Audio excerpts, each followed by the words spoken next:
It was 9 o'clock and I was hit with the irresistible desire for soda and some salty snacks. I had a few bucks to spare, and the gas station was only a short walk away from my apartment, so I told my friends I'd be back.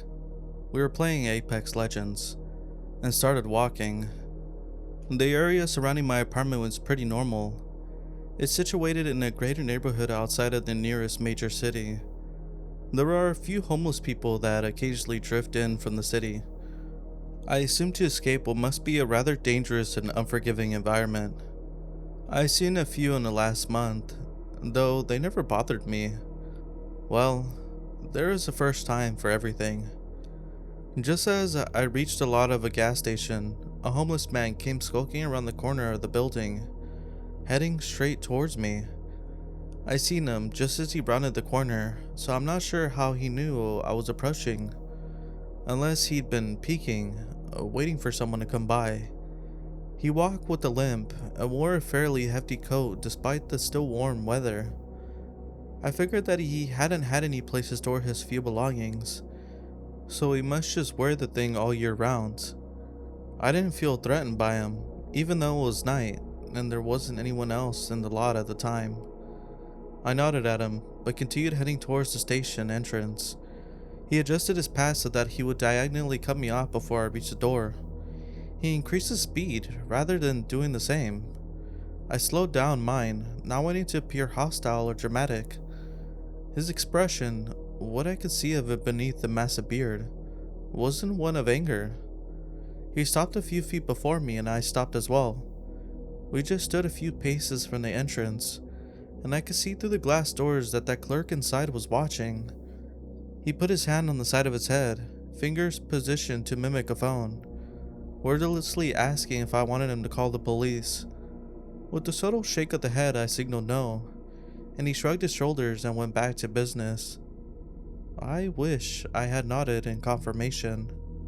The homeless man looked at me in the eye for a moment, not saying anything, then politely asked if I could spare $5. I was taken a bit back. Even though his approach and overall demeanor hadn't been confrontational, I still shamefully expected him to be ill-mannered. I only had two $10 bills at the time. I was in a good mood and felt a bit guilty for assuming he was mentally unhinged in some way, so I gave him one of the tens. He gratefully accepted it and promised that he would give me the change from his purchase. He only wanted a drink and some chips. I told him it wasn't necessary and he just humbly nodded.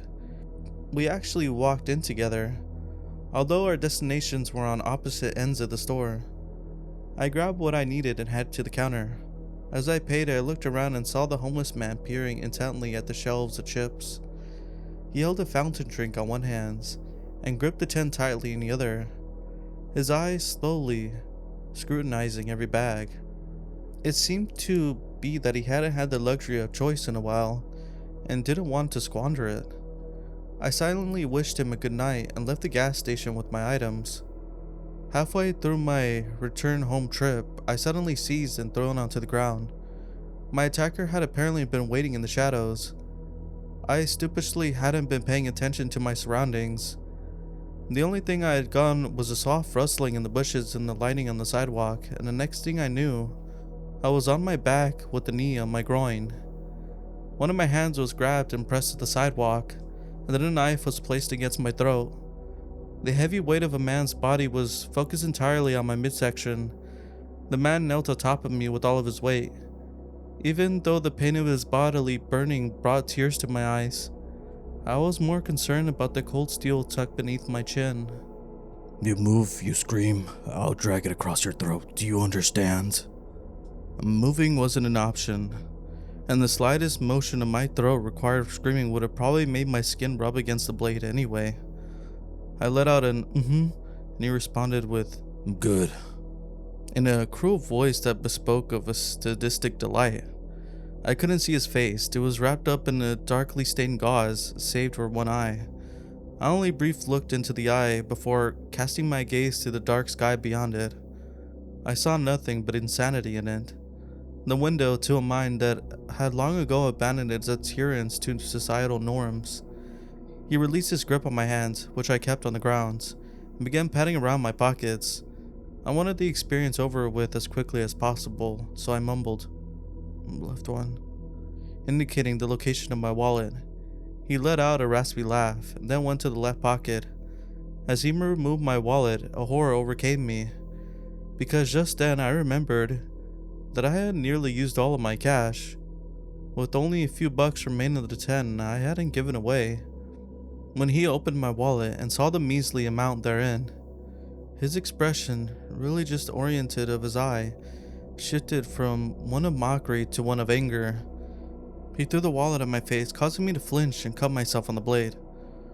That's all you got? $2? I've killed for less! Hell, I kill for even having a reason all the time! He then pulled open his tattered jacket. Stitched against the interior of the fabric were parts of human bodies, hauled from faces, eyes, ears, noses, lips, a multiracial, multi-gendered assortment of several facial pieces. Most seem horribly fresh, as if he'd just taken them in earlier the day. Sewing tools rested in the pocket below the display, most encrusted with blood. He zipped up his jacket, and his anger seemed to subside as he stared at me. You've got quite the eyes, you know. I've been looking for one that matches my own. If my horror was measurable before, it then became unprecedented as I realized his one eye was fairly similar to my own, not just in color but in shape and placement on the face as well. Yes, I think I'll take it. And tell you what, I'll even kill you first, so you don't have to feel the pain of it. That's fair, right? My body shook with terror, despite the knife pressed against my neck. He must have taken the movements as nodding, because he said, "Yeah, I thought so." Without wasting another moment on pre-murder pleasantries, he raised the knife, planning it to bring it down on my chest. With all of his weight still solidly holding me down, I could only freely bring my hands up to try and block the descending blade. I waited for the agony of steel slicing through my wrist, but felt nothing. I had closed my eyes, so I hadn't initially seen the man fall away, but I felt the immense relief of having his weight off of me. I opened my eyes and sat up. Beside me, wrestling half on the sidewalk and half on the street, was the attacker and another person.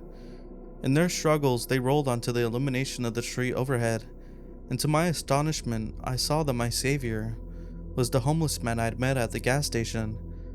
Despite how weak he had appeared, he was putting up quite the fight against a deranged collector of body parts. The knife was still in the insane man's hand, but the homeless man kept it safely away from him with an unbreakable grip. I quickly plunged my hands into the pockets, looking for my phone so that I could call the police. Unfortunately, I hadn't brought it. I had left it on the charger at home since it was almost dead. I had figured that it wouldn't be of any use given the battery life and the short distance to the gas station and back. I cursed myself for being so stupid and went towards the struggling man, hoping to assist the homeless man. He was on his back now, the crazed man over him in the same way he had been over me. The knife was poised between them, suspended in their dual grips.